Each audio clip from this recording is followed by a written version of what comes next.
Hello, everyone, and welcome to the Stonery podcast. I am Gillian, your host, and I was told I don't say that enough.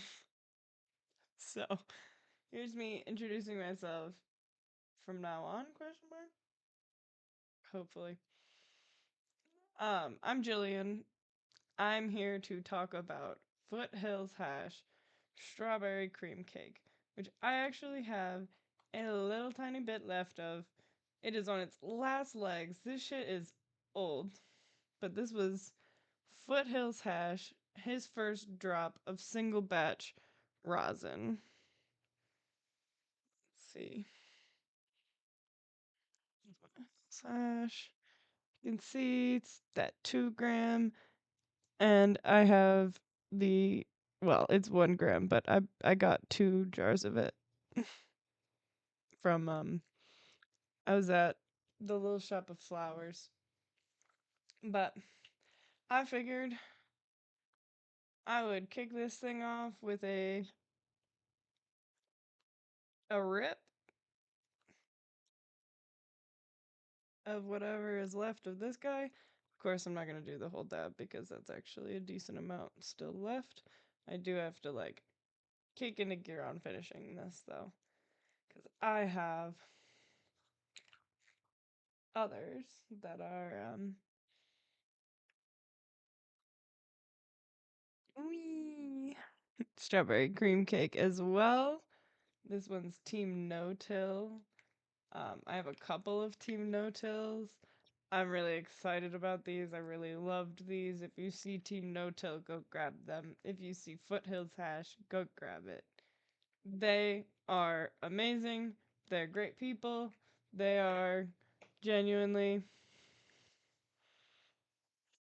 This is like the first, like, upper tier of rosin, like small batch. I've never dove into small batch before, so I was really excited. You guys got to hear an interview with him. I had him on the podcast last week, which was awesome. Of course, I'm back at home doing this. I was checking to see if that had a temperature that it recommends you take on them. Some of the yeah, this one says take between 480 and 520. So some of them say to take at a certain temperature. I probably will take this one at. I usually take them at like 540 ish. I like them a little hotter. I used to do no cooldown. I was the worst about that. Sorry, I'm just sitting there staring at the jar. I really like having the thermometer because I don't have to figure out counting the cooldown anymore. It's either count the cooldown or take it too hot, and I would always choose take it too hot. But now I do a little flick. Right now we're at 646. Awesome. Okay, now let's get into this. So, Foothills Hash is based in Davidson County. Joe from Foothills Hash said since he was a young teenager, cannabis slash hemp has been in his life. After getting out of the military in 2017, immediately turned to the plant for his needs. At the same time, he got into growing very heavily in around 2019 and 2020, and he decided to actually start taking himself seriously and working on his craft. And he decided after a while of working behind the scenes and really kind of narrowing out all the kinks of hash making, I guess. But once he felt confident to come to the public with his hash, he came to the public with his hash and he made Foothills hash, that fucking strawberry cream cake. This was delicious. High quality. High quality.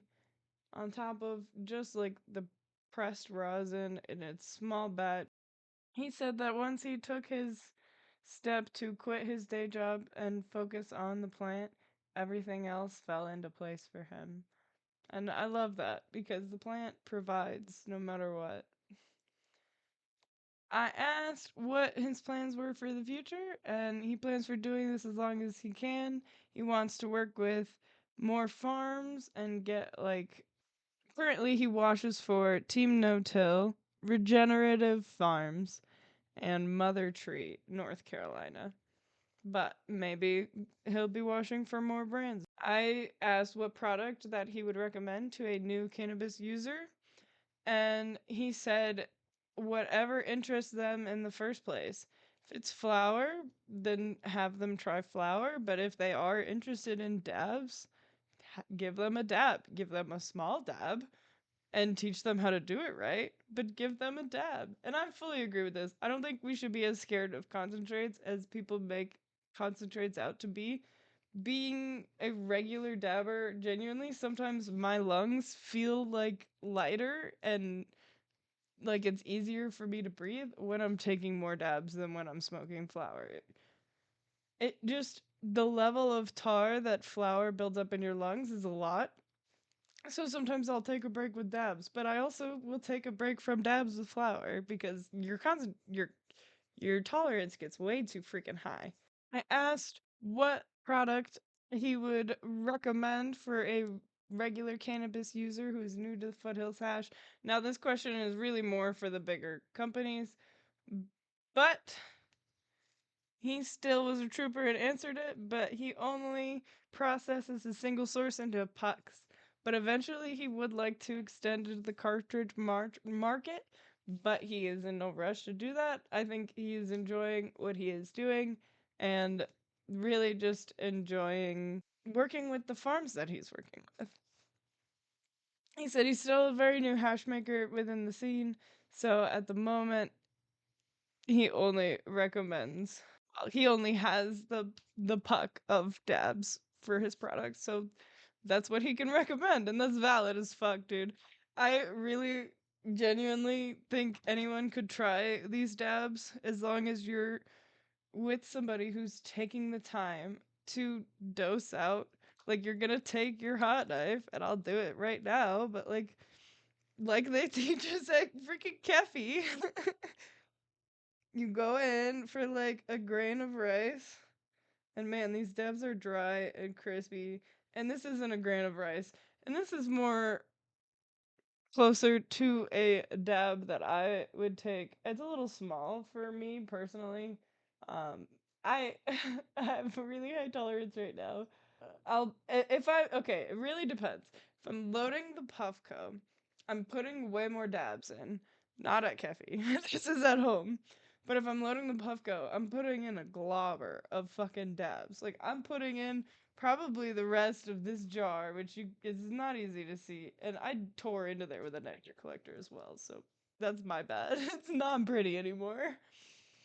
But I would probably load up the rest of that in there and just wander around doing shit for the day, doing my chores, folding my laundry. So this is probably closer to the size that I would load into a quartz banger, only because I know I have baby lungs, and by the time I hit this dab, I am coughing my lungs out. Especially since I like the high caryophyllene strains. So I asked where he sources his hemp, and I kind of answered that before. But he answered this one a little differently, which I appreciate because it is kind of repetitive when working with a smaller company. I really should have reviewed these questions more before sending them his way. So, when it is Foothills Hash labeled, it is all single source hemp. It is grown by Joe. All 100% Joe. But, of course, like these guys, he partners with his buddies, Team No Till, Mother Tree Farms. I gotta try theirs. And Regenerative Farms. So single source is his main source. However, he does process for other farms. And if he does process for other farms, he has personally toured their facility, gotten to know the grower, and has faith that the flower meets his standards for washing. I asked how his products fit into a self care routine. And he said rosin is a great tool, just like flour. It helps with many things. Each individual can use the plant for different reasons. So with that, I feel like it could fit into anyone's routine, specifically where they need it. I like well said. Very well put. It is not going to be one size fits all. It is not going to be a dab before yoga a day for everybody. Might be a dab after work. It might be a dab before yoga. It might be a dab before work. Who knows what your vibe is, what your exact blend of hemp to vibes to your day. I asked what misconception about THC or cannabis that he would like to clear up. And one misconception that he would like to clear up if hemp or THCA, if it is hemp or THCA, that it can't be quality. Joe, as well as many other hash makers and growers, can attest that it is a crap statement. There's just as much junk on the legal cannabis side as there is on the hemp side, and vice versa with quality. And I used to feel like in Massachusetts I was safe from shit like this, but you're really not. Like especially depending on the dispensary you go to, you have to be picky about your dispensaries in Massachusetts. You have to be picky about your dispensaries in North Carolina. You have to be picky about your dispensaries in California. And you gotta be picky about your strains. You gotta be picky about your terpenes. You gotta be picky about all sorts of shit. And you gotta be prepared for that. So hopefully I can help you with that.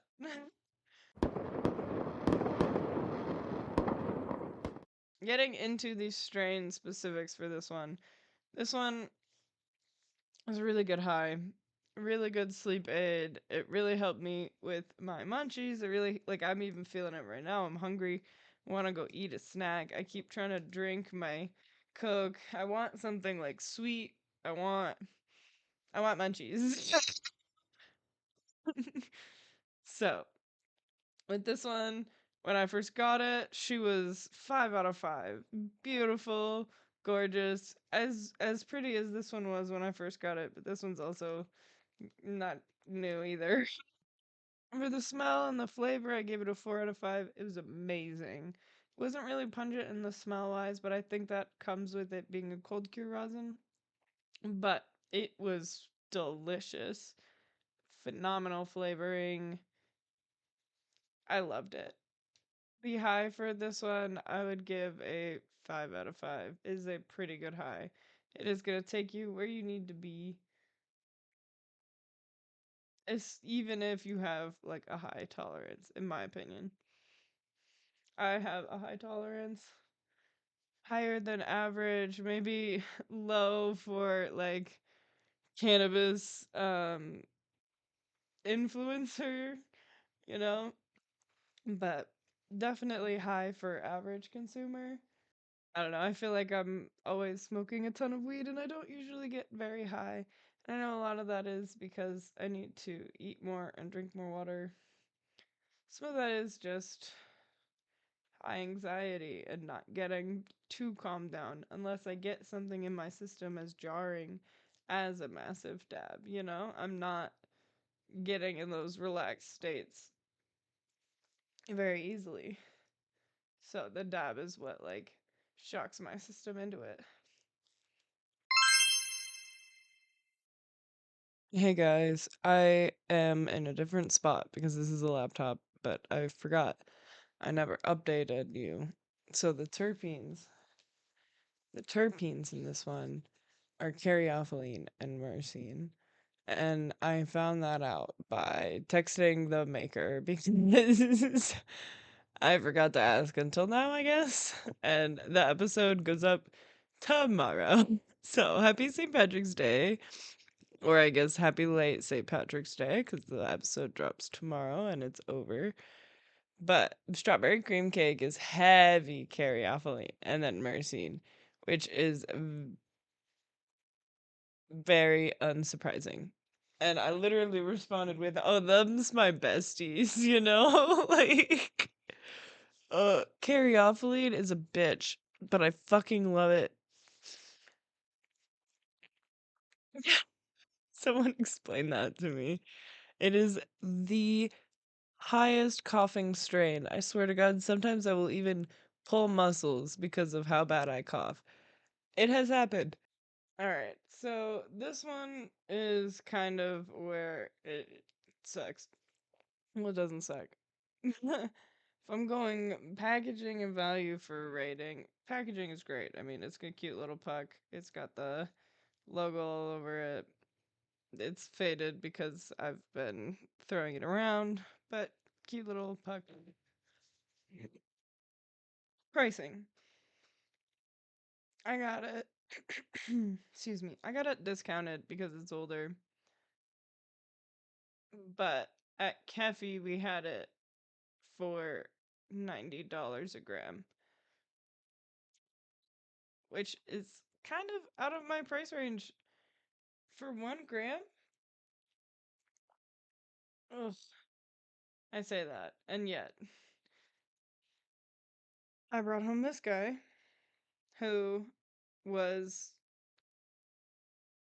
I also got a discount, but still about $140. And at least it's 2 grams, so that means what? That's 70 a gram, which is decent. Like I'd probably pay 70 a gram, that's a good price. But $90 a gram? Even 70 a gram is pushing it. It makes rosin a special treat for me. I've had too many special treats, as you can see. And that's part of why my tolerance is really high right now. I have to take a little break, I think, at some point in the near future. Get my shit back on track. This one on the Stonery scale, I would put it at a snowball.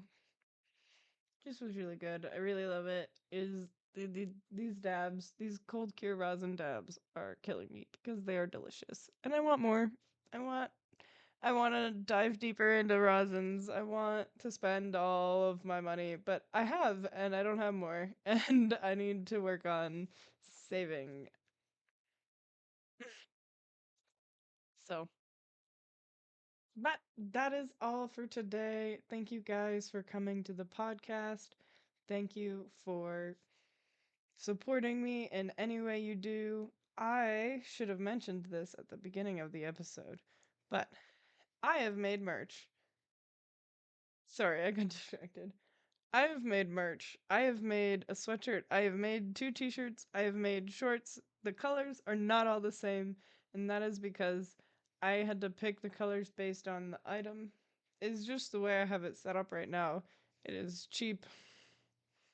It comes out of the cost of you guys purchasing it, and then I get a small little pushback. I get a little profit as well. But it is going to go 100% to the podcast and growing the podcast and possibly rosin.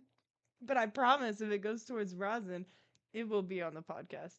I will have many a picture on the podcast and many a thing going on. If you don't want to support me that way, if you can't afford to support me that way, I get it. I'm broke. I don't really support Patreon very much. I have like 2 that I'm supporting right now because I'm obsessed with their shit and I have been for years, but that's it. Or you can support me in the ways that are free, which is by telling everybody you know. Sorry, my cat's doing some weird shit. You If you tell everybody about the podcast, tell your friends, tell your family, tell everyone. Tell your enemies. Go follow me on Instagram. Join the Discord server. Hang out with us during the sesh. This month is gonna be Dr. Pepe. It's Uncle Skunks. I've got it in my fridge right now. I got it at Keffy. Whoop whoop. Join the Discord.